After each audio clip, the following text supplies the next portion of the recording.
नमस्कार, मैं प्रिया और आप देख रहे हैं आई भारत न्यूज। जाप सुप्रीमो पप्पू यादव जयनगर बांध का निरीक्षण करने पहुंचे।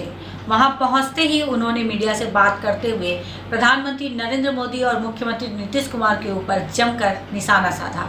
उन्होंने कहा कि हमारे प्रधानमंत्री मन की बात तो करते हैं मगर जन की बात कभी नहीं करते। जिस नेपाल के साथ हमारा बरसों रोटी और बेटी का रिश्ता रहा है, आज वह टूटने के कगार पर है। वहाँ नेपाल सरकार ने 7 साल बाद हमारी बच्चियों को नागरिकता दी है, मगर प्रधानमंत्री नरेंद्र मोदी और नीतीश कुमार ने इस पर एक शब्द भी नहीं कहा। इसके साथ ही उन्होंने सिंचाई विभाग को साफ साफ शब्दों में लूट का विभाग बताया और सरकार को चेताया कि इस बार बांध नहीं टूटना चाहिए। मीडिया से बात करते हुए पप्पू यादव ने क्या कुछ कहा, आइए आपको दिखाते हैं। देश का प्रधानमंत्री मन की बात करता है लेकिन जन की बात कभी नहीं करता। बाढ़ नेपाल हमारे रिश्ते को तोड़ दिया। बेटी रोटी का रिश्ता में नेपाल से था, उन्होंने 7 साल के बाद अब नागरिकता हमारी बच्ची को देगा। नरेंद्र मोदी नीतीश ने कुछ नहीं बोला। बाढ़ हम मान लिए 40 सालों में हमारे मुख्यमंत्री और सिस्टम में कि जब बारिश होती है नेपाल में तो बांध टूटना तय है। हम साफ शब्दों में कहेंगे कि इस सिंचाई विभाग ये कमाऊ विभाग है, ये लूट विभाग है। 15 सालों में अरबों खरबों रुपया इस मिथिला से कोसी सीमांचल मोतिहारी बेतिया से लेकर और उधर कटिहार से लेकर खगड़िया इस इलाके में जहाँ जहाँ महानंदा है, कोसी है, भूती बलान है, गंडक है, कमला है। अब ऐसी परिस्थितियों में हर साल हम जो कमाते हैं या हम कोई अर्जन कर उसको वो बर्बाद हो जाता है। हमारी खेती कंप्लीट रूप से समाप्त हो जाती है।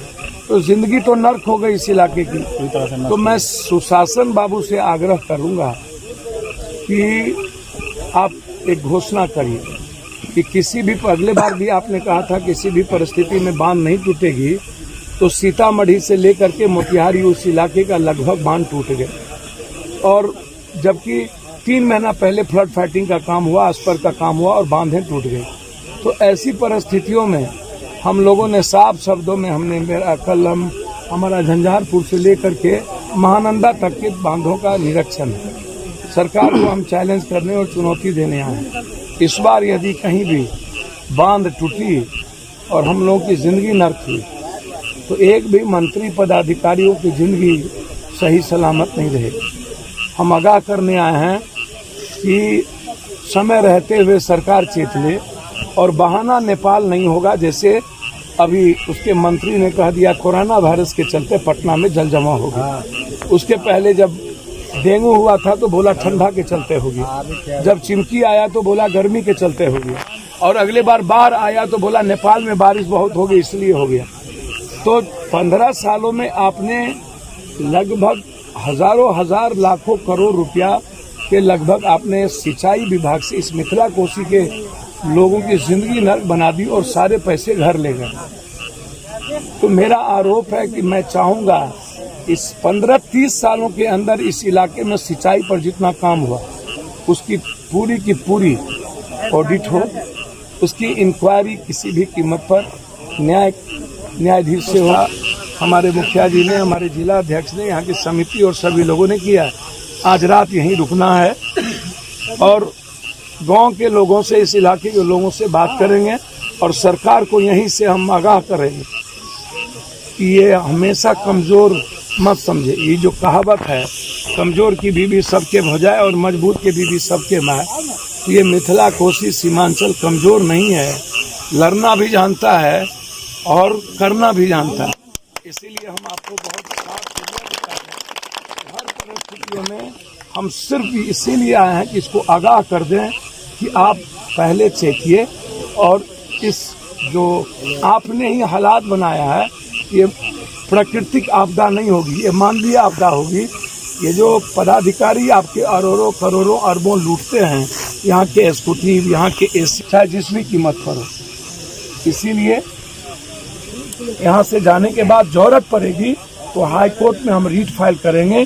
30 साल के इस इलाके पे जितने सिंचाई पर खर्च हुए हैं उसकी इंक्वायरी के लिए उसका पूरा डिटेल और कितना लूटा गया और उस लूट का खामियाजा इस 3 हिस्से बिहार को कितना भुगतना पड़ा है। हमारी जिंदगी तबाह हो गई, हम तरक्की नहीं कर पाए, हम कंप्लीट रूप से आइसोलेट हो गए, हम परिवार में मिडिल क्लास से भी निचले परिवार के रूप में हम लोग चले गए। ये हालात सरकार की है, इसीलिए आज रात रहेंगे, प्रतिनिधि से भी बात करेंगे, आम लोगों से भी बात करेंगे और फिर जरूरत होगा तो पूरे बिहार में राज्यव्यापी आंदोलन के साथ हाईकोर्ट। एक छोटा सा रिकॉर्ड नहीं हो रहा है आपका, थोड़ा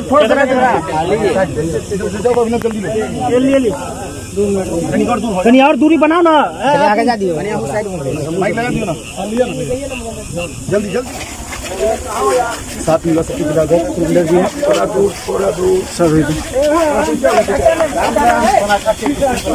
थोड़ा दूर फोटो चलो ना,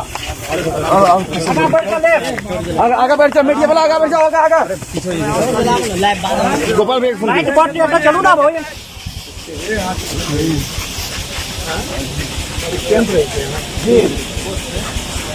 इंडिया के थे ना।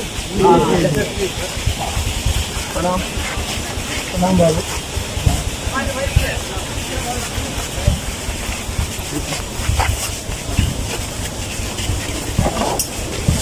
चलिए आगे चलिए।